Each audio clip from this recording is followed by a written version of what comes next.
Hey, what's going on everybody? My name is Cruz and welcome back to another video, and this one's going to be amazing. I'm starting a new series called Conversations with Friends, and today we're going to meet up with a good friend of mine by the name of Steven Burgos. He's a guitarist based out in Philly. He's traveling all the way to New York City for a gig, and we're going to join him.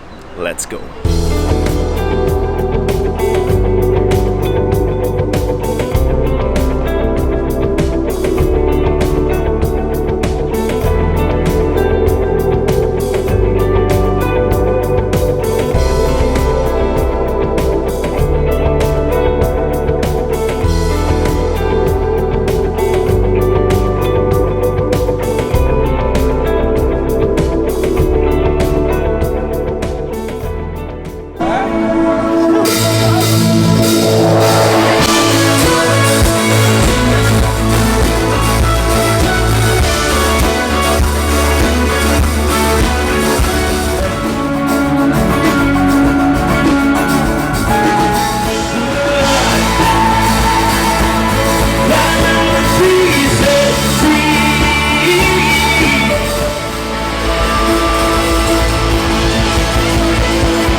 We're here with Steven Burgos, all the way from Philly. Yes, sir. From Philly, proud Phillies fan. Yes, sir. Very bold of him to wear this hat in New York City right now. Can I say something? I actually wore this hat to City Field. I know. When we went to the Mets game. I would have said something, but you're such a hardcore sports fan that I'm like, dude, of course you can wear it. I'm wearing a Cleveland hat right now. There you go. Yeah. Before we even get started, if you want to find out more about Steven here and all the things that he's amazing at, please go follow him on social medias. YouTube channel even has some great content on it. I'll link that in the description below so you can see all that. Yes, sir. You've already seen a little bit of what he can do. We've taped that a little bit. We showed your pedal board off. Amazing, by the way. Temple board with pretty much everything you should have on a pedal board. He's got it. Doing an amazing job in setting that up. But I just kind of wanted to get to know you a little bit. You're a musician. How long have you been playing guitar? Yeah, I started at around 12 years old in church. On drums though, right? On drums, yeah. Drums. Started out playing drums when I was about 12, around there. And then going into high school, I started playing piano a little bit. So played that in the worship team for a few years, and then graduated high school and picked up the guitar. Nice. That was about 5 years ago. I want you to know something. It takes more than 5 years to be where you are right now. So it's like, to hear that he's only been playing guitar for 5 years, combining that with what you accomplished in your career in the last 5 years as well, like, you know, it's amazing. It's all God, man, honestly. Like,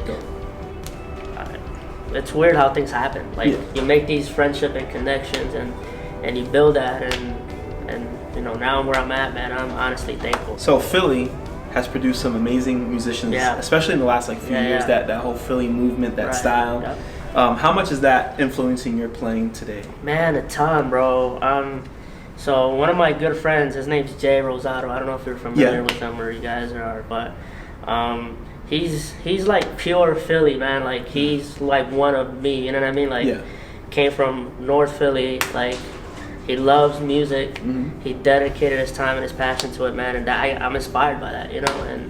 And he drives me every day. Like, I tell him all the time, like, you know, dude, like, you're amazing or whatever. Like, he just did Glastonbury Festival, which is insane, bro. But yeah, like that guy right there, that's the guy that's kind of like inspired me and pushing me, man. And, you know, dream big, man. You know. Speaking of like inspiring you, I see that like in the recent years you've moved into like the music director role. Yeah. You know, and it's a tough gig. Yeah. Right. Anyone who's done that, even if it's out of church and it's not praise and worship, any music director thing, you have a lot of pressure. You have a lot to learn, to maintain. Yeah. You have to babysit a little bit, work with people's schedules, people's crying. Talk about the differences between being a music director and maybe just showing up for a gig. Yeah. Like today, you're kind of just showing up, right? Yeah.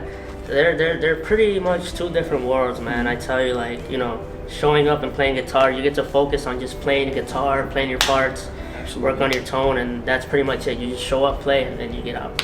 And MDing, though, is you got to learn pretty much everybody's parts. You got to know the structure of the songs. You got to know the lyrics. You got to know progressions, everything. Everything that has to do with that song that you're playing that week, you pretty much got to learn it, not just your guitar part.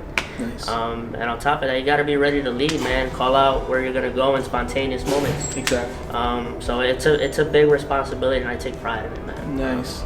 Because a lot of people, you know, wherever you play as an MD, they're depending on you. You know what I mean? Whether they like to say it or not, but or whether they realize it or not. Or whether they realize it or not, exactly. In today's world, versus where, you know, maybe I was a music director 10 years ago, I didn't have to worry about stems and tracks and stuff like that, right? So you, as a guitarist, you struggle, like, you think, oh, I need a pedal board, I need pedals, I need guitars. As a music director, now I need a computer, preferably a Mac. I have to learn how to work with Ableton Live. I have to, you know, input, run tracks now, and I'm a guitarist. So with what hands am I gonna do all this, right? Yeah, dude, it's you hit the nail on the head, bro. That's exactly the position I was in a few months back. It's like, dang, you know, I'm an MD now, not just in church, but outside as well. Yeah. I need a laptop, I need Ableton, I need this, and that, and dude, God provided, man. Yeah. Having to do Ableton and MD and all that, it gets a little crazy, but, you know, honestly, you just gotta practice that. Whenever you're at home practicing songs, practice those transitions and stuff. And you have to look for your gurus too, like Felipe, Michael dude. from Dreamfoot. Shout out to Felipe. Yes, Felipe. Thank you. The creator of the Dreamfoot app, which is amazing. Y'all go check that out. But he is like an MD guru, and so I've learned a lot from him, man. And you know, one step at a time, man. You know, you learn as you go. So. Obviously, we're musicians. We want to be as musically technical as possible, as efficient and as good as possible. But at the end of the day, we also have to find the balance of being ministers and connected to our relationship. We got to talk about the importance of the balance. Yeah, totally, man. You know, a lot of times we forget that we're on a platform ministering to people, man. And you know, playing the music, that's always key. You know, the last thing you want to do is be a distraction in a worship environment. But you know, that something that we do is, you know, if, for example, if we're playing a song, if we mess up, cool, that's fine. You know, we just move on from that. Right. But yeah, it's like you said, it's key, man, that we don't forget what we're doing it for and who we're doing it for. Right. Like, you know, you can easily like forget that, and so we take pride in that, man. So two guitarists can't get together without talking about at least some form of gear, right? So we're gearheads, especially in this room, right? We're sitting in front of a couple of doozies here. Which, about a house worth of guitars. Yeah. You know? Give me your current favorite pedal that's on your pedal board right now. Favorite pedal right now. I just got the Broken Arrow. It's pretty crazy, bro. Is it? You have 4 boosts and 4 overdrives in one pedal. Wow. Which is cool. I wish they had MIDI on it though. It had MIDI. If it had MIDI, bro, it'd be game changer. Gotcha. But I love that pedal. But I would say my favorite would probably be the Julia. The Julia. Chorus vibrato, yeah, because it adds such a different vibe to your tone in the song, man. It's an inspiring pedal. Yeah, right? Dude, 100%, bro. Every time I turn it on, it's like, dang, like, it just adds a different dimension. Like I said, a different vibe to it, bro. And that's the thing. That's the thing with chorus. You could almost like you can manipulate it to get that chorus 90s, 80s sound, right? Or you can get really crazy. Really crazy. You can even manipulate it so it sounds like a doubler. Yep. You know, it sounds like you got 2 guitars going, like you got in your hand or something. It's pretty sick, man. So that would probably be my favorite. Another one would probably be the Kilt.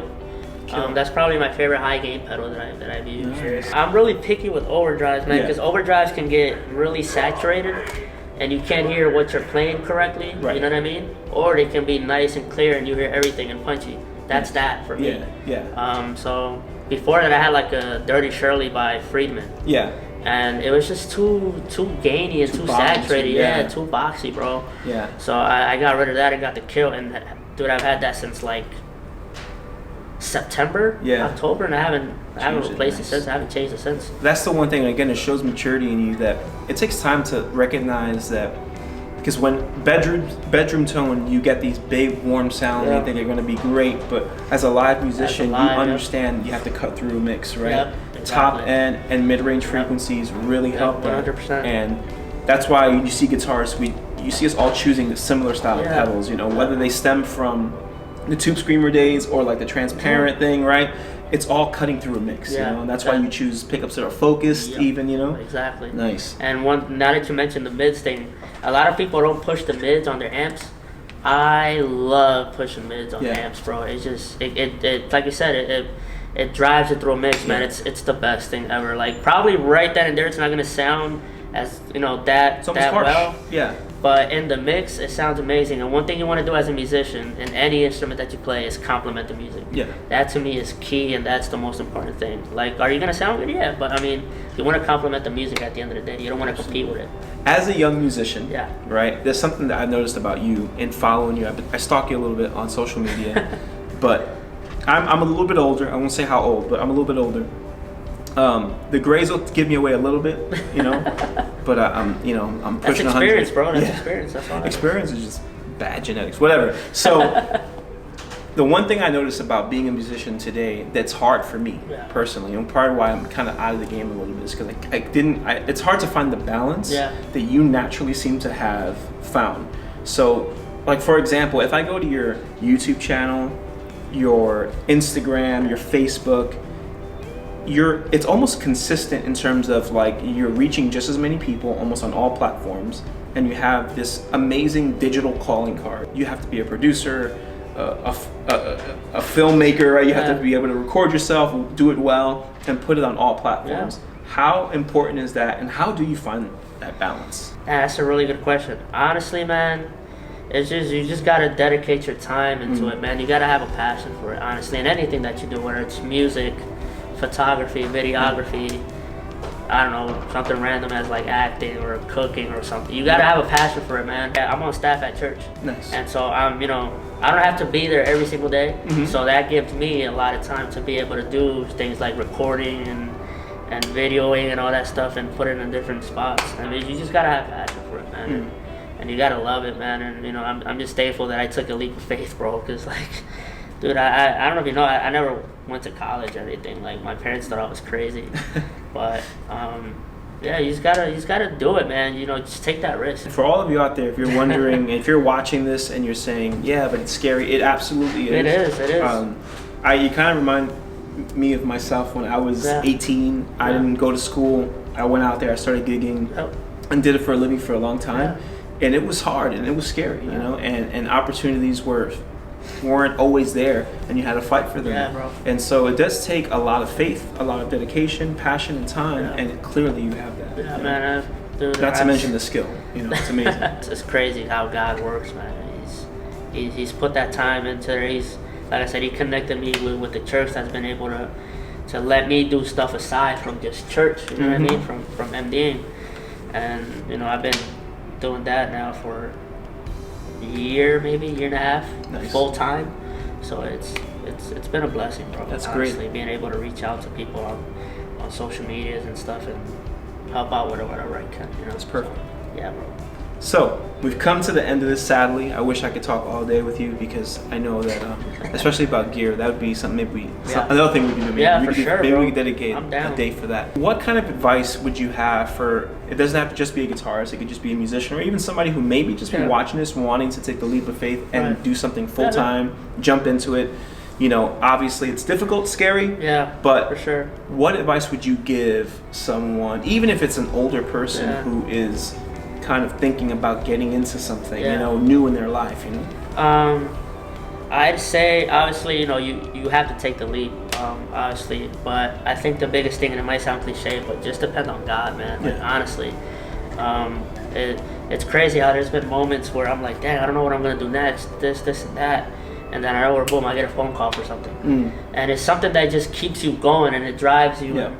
And so I just say, depend on God in like the worst times and in the good times. Like, you're gonna have that, but just keep your foot on the gas. And another thing too is, I come from a place where I got out of high school and I didn't have a job or anything. So how am I gonna get gear? How am I gonna do this, do that?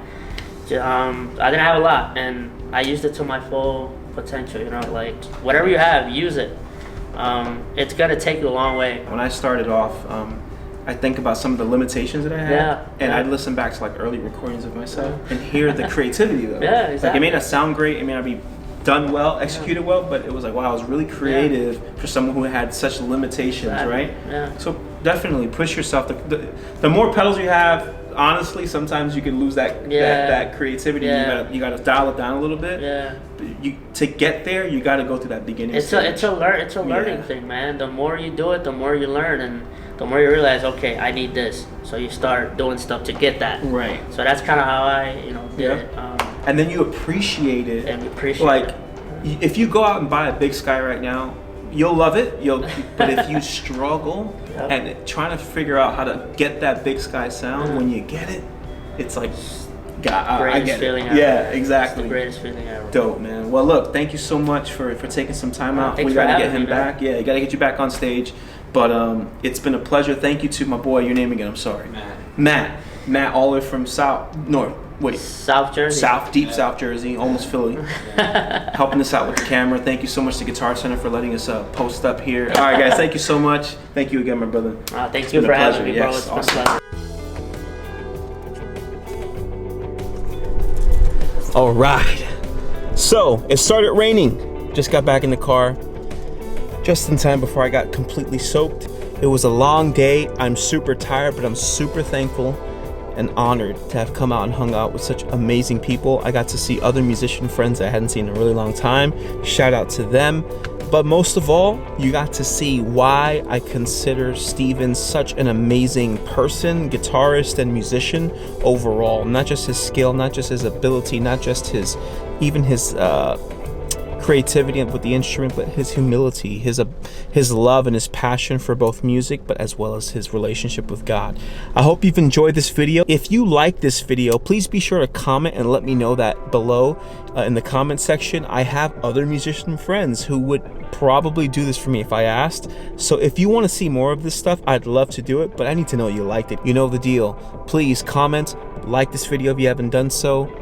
Subscribe if you haven't done so, and be sure to hit that bell icon so you know exactly when I upload a video, you get that alert. Guys, it's been a good one. Until next time.